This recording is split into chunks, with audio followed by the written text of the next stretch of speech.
La Russie avait demandé à la Chine de lui apporter une aide militaire et économique. L'information provient de 2 officiels américains. Si la Chine intervient, ça pourrait changer l'issue de la guerre? D'après la presse américaine, la Russie aurait besoin de missiles et de drones pour continuer son offensive coûteuse en Ukraine. Et si son allié la Chine les lui fournissait? La Chine dénonce une fake news et de la désinformation américaine.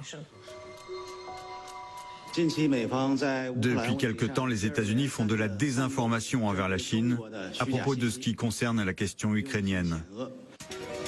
Démenti de Pékin, avertissement hier de Washington. Si la Chine décidait de prendre des mesures supplémentaires à l'égard de la Russie, écoutez, elle ne représente que 15 à 20% de l'économie mondiale. Les pays du G7 représentent plus de 50%. Nous disposons donc d'une série d'outils en coordination avec nos partenaires européens que nous pourrions utiliser. La Chine, sur un fil. Comment soutenir son partenaire russe sans fâcher l'Occident? Début mars à l'ONU, Pékin joue la neutralité et s'abstient lors du vote de la résolution condamnant l'invasion de l'Ukraine, avant de souligner quelques jours plus tard son amitié indéfectible avec la Russie. L'amitié entre les deux peuples est solide comme un roc, et les perspectives de coopération future entre les deux pays sont très larges. Une coopération déjà à son apogée. Depuis plusieurs années, la Russie et la Chine renforcent leur partenariat économique pour contrer la domination américaine. Un front commun, assumé en 2019 par Xi Jinping et Vladimir Poutine.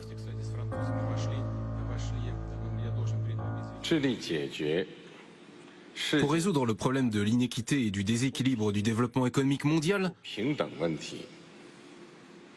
nous sommes disposés à faire progresser notre coopération commerciale sur la base de l'égalité et du respect mutuel. Les échanges commerciaux entre les deux pays explosent, comme les importations chinoises de gaz russe qui devraient doubler d'ici 2025. Les hydrocarbures, c'est la clé de voûte de l'alliance sino-russe, à l'image de ce gazoduc géant qui relie la Sibérie au nord-est de la Chine depuis 2019. Coût du projet, 55 milliards de dollars. Ça vaut bien une inauguration en grande pompe. Cher Vladimir, m'autorisez-vous à ouvrir la vanne du pipeline?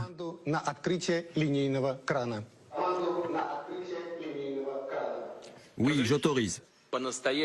Nous vivons aujourd'hui un événement véritablement historique, non seulement pour le marché mondial de l'énergie, mais avant tout pour la Russie et la Chine. La Chine, premier partenaire économique de la Russie, et bientôt, première puissance mondiale. D'après cet expert américain, la guerre pourrait même accélérer son ascension. La Chine a développé son propre système SWIFT interbancaire. Il ne pèse pas grand-chose pour l'instant, mais elle en fait désormais bénéficier la Russie et pourrait profiter des effets de la crise pour renforcer son économie. Dans 7 ou 8 ans, les Chinois auront la suprématie mondiale.